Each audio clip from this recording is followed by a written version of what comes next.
ఇక్కడ ఎట్లా ఆలోచించాలి అంటే సింహంగా ఆయన ఎందుకు తీసుకున్నాడు అంటే జంతువు లక్షణం ఏంటంటే ఉదాహరణకి ఒక పులిగా తీసుకున్నాడు అనుకున్నాం.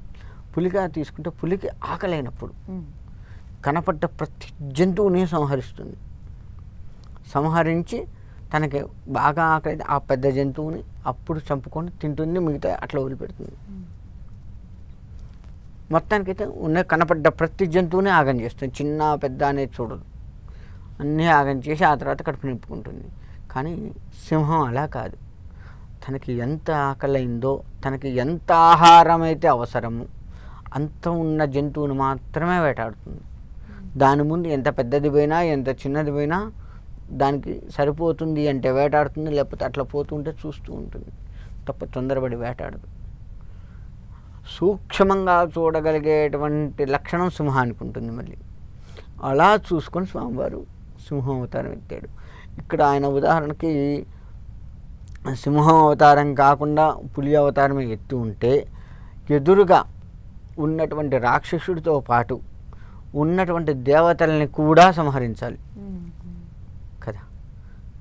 మరి అట్లా సంహరించలేదే స్వామివారు. సింహం అది కాదు లక్షణం. ఆయన టార్గెట్ ఏంది, వచ్చింది రాక్షస వధ చేయాలి. కాబట్టి సింహం అయితేనే దేని గురించి వచ్చామో ఎంతవరకు మనకు అవసరమో దాన్ని మాత్రమే అవతారంలో సంహరించి మిగతాదంతా ప్రశాంతంగా ఉంచింది. ఆగమాగం ఆయన ఒకవేళ కాదు అంటే ప్రహ్లాదుడు సంహరించాలి, మిగతా దేవతలనే సంహరించాలి, అసలు రాక్షసుడిని సంహరించాలి, అన్నీ చేయాలి కదా. అంటే ఆలోచన జ్ఞానం అనేది సింహంలోనే ఎక్కువ ఉంటుంది. అందుకే అది అడవికి రాజు అయింది. ఆలోచన జ్ఞానం ఎక్కువగా సింహంలో ఉంది కాబట్టి అది అడవికి రాజు అయింది. స్వామివారు కూడా అడవికి రాజు అన్న రూపంలో కాదు, ఆలోచన శక్తిని తీసుకొని ఆయన ఆ సింహావతారం ఎత్తారు.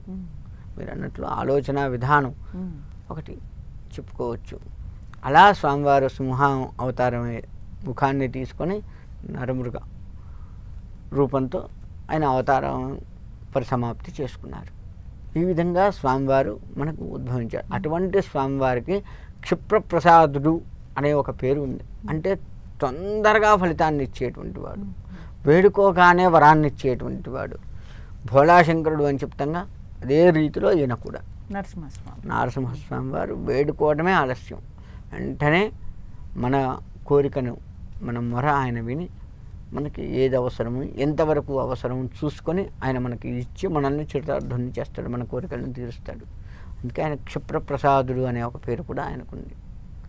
ఇది స్వామివారి యొక్క అవతార విశిష్టత. అసలు స్వామివారి అవతరించడానికి కారణం ఇది. మరి ఆ రోజు ఎలాంటి ఆరాధన చేయాలి? స్వామివారి ఆరాధన ప్రాతకాలాన్నే లేచి చక్కగా ఆ నారసింహస్వామివారి అష్టోత్తరము, సహస్రనామము, నారసింహ కవచము, భుజంగ స్తోత్రము ఇటువంటి ఏవి చేసిన స్వామివారికి చాలా. నారసింహస్వామివారి దండకం కూడా ఉంది. హనుమత్ దండకం లాగానే నారసింహస్వామివారి దండకం ఉంది.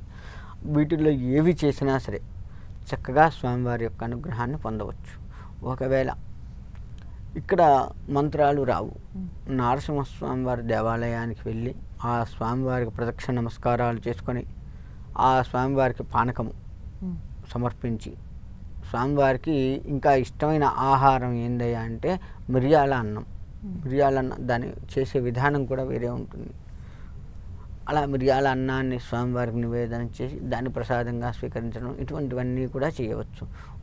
ఇంకా చెప్పాలి అంటే నారసింహస్వామి వారి యొక్క వ్రతం ఉంది. ఆ వ్రతాన్ని ఎవరైతే భక్తి శ్రద్ధలతో చేసి స్వామివారిని ఆరాధిస్తారో వారికి నారసింహస్వామి వారి యొక్క సంపూర్ణ అనుగ్రహం కలుగుతుంది.